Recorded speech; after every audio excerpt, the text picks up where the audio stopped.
ప్రజా తీర్పు ఈవీఎంలో నిక్షిప్తమై ఉంది. బాక్సులు తెరిచేందుకు గడువు దగ్గరికొస్తోంది. ఎన్నికల్లో గెలుపు కోసం హోరాహోరీ చేసిన ప్రచారం ఎవరిని మెప్పించింది, ఈవీఎంలలో ఏ మీట నొక్కించింది అనేది ఈ నెల 4వ తేదీ మంగళవారం బహిర్గతం కానుంది. సార్వత్రిక ఎన్నికల ఫలితాలపై ఉత్కంఠ తొలగేందుకు మరో 2 రోజులే వ్యవధి. ఇన్ని రోజులుగా కొనసాగుతున్న సస్పెన్షన్ కు ఆ రోజే తెరపడనుంది. పోటాపోటీగా జరిగిన ఎన్నికల్లో విజయ్ బావుటాను ఎవరు ఎగరవేసేది ఈవీఎంల సాక్షిగా తేటతెల్లం కానుంది.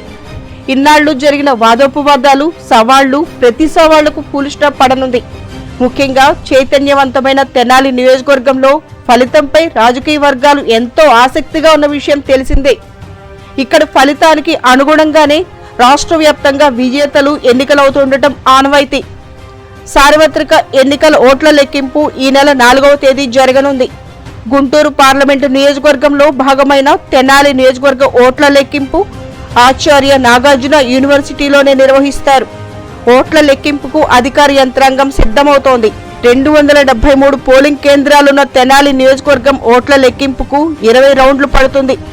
ఓట్ల ఫలితాల కోసం ఎంతగానో ఎదురుచూస్తూ ఏ రోజుకా రోజు లెక్కలేసుకుంటూ గడుపుతున్న ఆశావాహులు, పందెం రాయుళ్లు, పార్టీల కార్యకర్తలు, అభిమానులు హమయ్య ఇంకా దగ్గరకు వచ్చేసాం అనుకుంటూ ఉత్సాహపడుతున్నారు. ఎన్నికల్లో పోలింగ్ కు ఓట్ల లెక్కింపుకు మధ్య 3 వారాలకు పైగా వ్యవధి ఉంది. అధికార వైఎస్ఆర్ కాంగ్రెస్ పార్టీ ఒకవైపు, 3 పార్టీల కూటమి మరోవైపు తలపడిన విషయం తెలిసిందే. పోటాపోటీగా జరిగిన ఎన్నికల ప్రచారం, అంతే పోటీగా పోలింగ్ జరగటం ఇంతటి ఉత్కంఠ, ఉద్విగ్నతకు కారణమని చెప్పొచ్చు. ఈ పర్యాయం కొత్తగా ఓటరుగా నమోదైన 4000 మందికి పైగా ఓటు హక్కు వినియోగించుకున్నారు. తమ తొలి ఓటు సఫలమైందా లేదా అనే ఆసక్తి సహజంగానే వారిలో నెలకొని ఉంది. తెనాలి నియోజకవర్గంలో 2,67,624 మంది ఓటర్లకు గాను 76.16% అంటే 2,03,825 మంది ఓటు హక్కు వినియోగించుకున్న వైనం తెలిసిందే. 2019 ఎన్నికలతో పోల్చుకుంటే ఓటింగ్ శాతం స్వల్పంగా తగ్గినట్టు కనిపిస్తున్నా అప్పటికన్నా దాదాపు 600 మంది ఓటర్లు అధికంగా ఓటు వేశారు. 2019 ఎన్నికల్లో 77.26% అంటే 2,03,207 మంది ఓటు వేశారు. 2014 ఎన్నికల్లో 79% పోలింగ్ నమోదు కాగా అప్పట్లో 1,91,391 ఓటర్లు ఓటు వేశారు. గత ఎన్నికలతో పోలిస్తే ఓటు చేసిన వారి సంఖ్య పెరిగినట్టు కనిపిస్తున్నా వాస్తవంగా ఉన్న ఓటర్లలో 63,744 మంది ఓటు చేయలేదని తెలిసిందే. పట్టణంతో పోలిస్తే తెనాలి రూరల్, కొల్లిపరి మండలాల్లో అత్యధిక శాతం ఓటర్లు ఓటు వేశారు. పట్టణంలో 69.11% ఓట్లు పోలవగా రూరల్ మండలంలో 84.78%, కొల్లిపరి మండలంలో 86.66% ఓటు వేశారు. 2019 ఎన్నికల్లో పట్టణంలో 69% ఓట్లు పోలవగా తెనాలి రూరల్ మండలంలో 88%, కొల్లిపరి మండలంలో 91% ఓట్లు పోలయ్యాయి. అంటే గత ఎన్నికల కన్నా పట్టణంలో స్వల్పంగా ఓట్లు పెరగ్గా రూరల్ మండలం, కొల్లిపరి మండలాల్లో ఓటింగ్ శాతం తగ్గింది.